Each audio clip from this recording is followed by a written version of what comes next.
Upper. I don't remember what your real name is. Sire told me once. But anyway, I'm just calling you Upper. The two really good things to learn for starting out kettlebells. One is you have to master the kettlebell swing, and after that, there's a lot of different ways you can go, but you can just skip ahead to like the clean and jerk. Kettlebell swing. Most important thing to remember is that it's in the hips. It's a hip hinge. It is not a squat. So, in other words, when you're doing the swing, you want to hinge at the hips here by sending your hips back. You see, there's not much bend in the knee. A lot of people try and like get really low and turn it into a squat. It's not. So when you're setting up for your kettlebell swing, stand up tall, squeeze your belly like you're about to take a punch, hinge at the hip by sending your rear backwards, and you can have a little bit of bend in the knee, that's fine. But your back is straight, good hip hinge, grab your kettlebell into the hips, and then your arms are just going to be rope. Okay? Your arms are doing none of the lifting, it's all in your hip. So the hip is just going to fling the kettlebell up, and you're going to let it drop. You also want to keep the kettlebell close to your body, and wait for the kettlebell to come to your hips before you hinge again. Okay? A common mistake is to let it go really low like that. You see how ugly that is? Keep it close to your hips, right into your hips. That's the kettlebell swing. That's really important. Also make note that my shins are almost not moving. They're basically vertical the whole time, and all the power is coming from this hip hinge coming back and forth. Okay? You can get a really powerful hinge too. That'll increase the intensity a lot. Or you can go for more relaxed and go for more endurance. When it's time to put the kettlebell down, go into that backswing, back on the ground. So that's super, super important to master the kettlebell swing almost before anything else. Now, once you have the hang of the swing, you can do all kinds of different variations. You can do a one-arm swing, or as the name implies, you just do the same thing with one arm. Or you can do something like a clean and jerk. You start doing overhead stuff, which is one of my favorites. So if you're going to do that, important to talk about the grip. So if you're going to hold the kettlebell by your shoulder like this would be the front rack position for the kettlebell swing.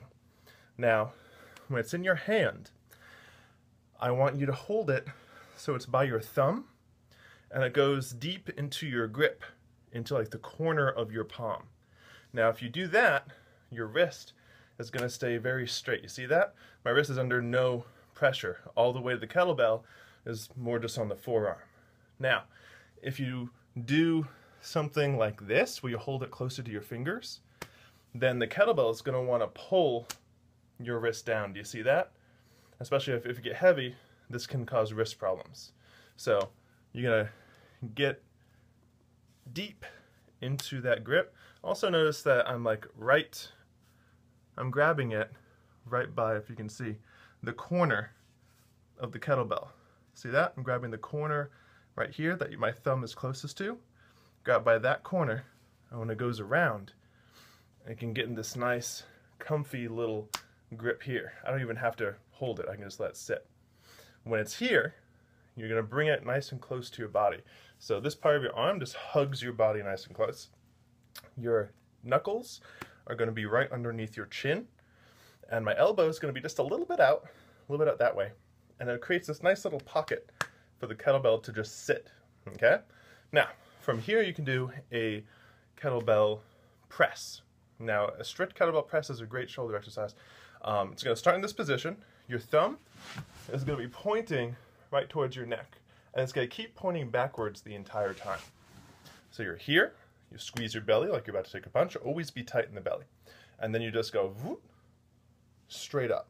Now you can't see, I guess you could if I just move the camera, but if you see here, you want your thumb pointing mostly backwards. If I turn it sideways like this, which you're going to want to do initially, it's going to roll your shoulder forward, your elbow is going to want to bend, and it's going to want to come whoop, right there on your head. You don't want that.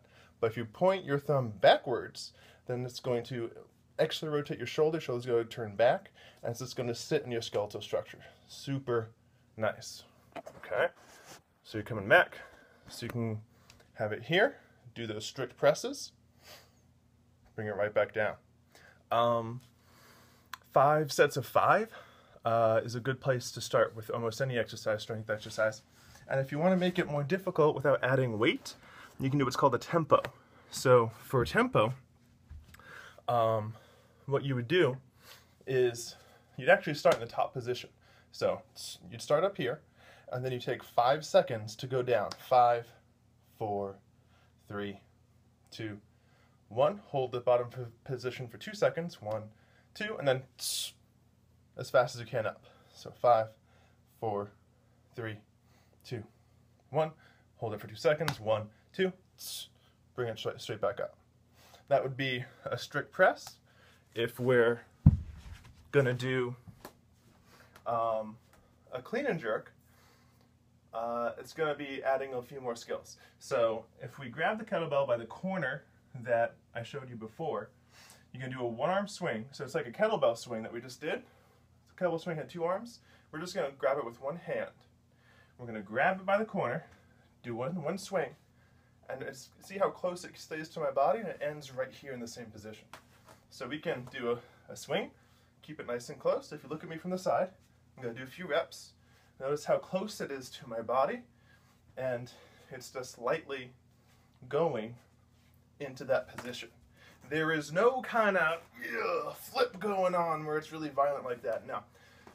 Just, whoop, and it's right there. This is called the kettlebell clean. Okay? Bring it to your shoulder, and from the shoulder, you can do a strict press, or starting in this position, you can do a little dip and drive in your knees and push press it up. Okay? The whole thing together would be basically a clean and jerk without getting into a lot of the details. So you can do a clean, then dip and drive into a jerk. Clean, dip and drive, jerk. And if you can set the clock for like 5 minutes, get as many as you can, that's a great workout. When it's finally time to switch hands, you can do like a one-arm swing. See this one-arm swing I'm doing here? At the top position, up here, I'm just going to put fingers over fingers, switch hands, and then I can bring it to the other hand. Okay? So I can do that one-arm swing. See? Switch hands, into the clean, into the jerk. Switch hands again, into the clean, into the jerk. Super easy. So you set the clock for 5 minutes and just keep moving at your own pace. That's a really good workout for that. As far as the kettlebell swing, itself, again, you have to master the kettlebell swing. That's just the good hip hinge, keeping your back nice and straight. Arms are noodles. As far as that goes, there's a lot of different ways you can go about it. You can do what's called an EMOM, which is every minute on the minute. You do a little bit of work. Great thing for kettlebell swings is there's 15 of them. So you start a clock, set it for like 10 or 15 minutes, and every time the new minute starts, do 15 kettlebell swings, and you get to rest for the rest of the minute. Usually it takes about 30 seconds to do that amount of work, so you have 30 seconds of rest every time. Yeah, so you can do like a 10 or 15 minute EMOM of kettlebell swings, take a break, and then play with the kettlebell jerk. Clean and jerk, when you're comfortable with the clean and jerk, just set the clock for 5 minutes and see how many you can get. Any questions, go ahead and ask me, or you can always just YouTube kettlebell swing and kettlebell clean and jerk. You might see a few people doing some things that I would disagree with, but whatever. Or you can just ask me. See you later.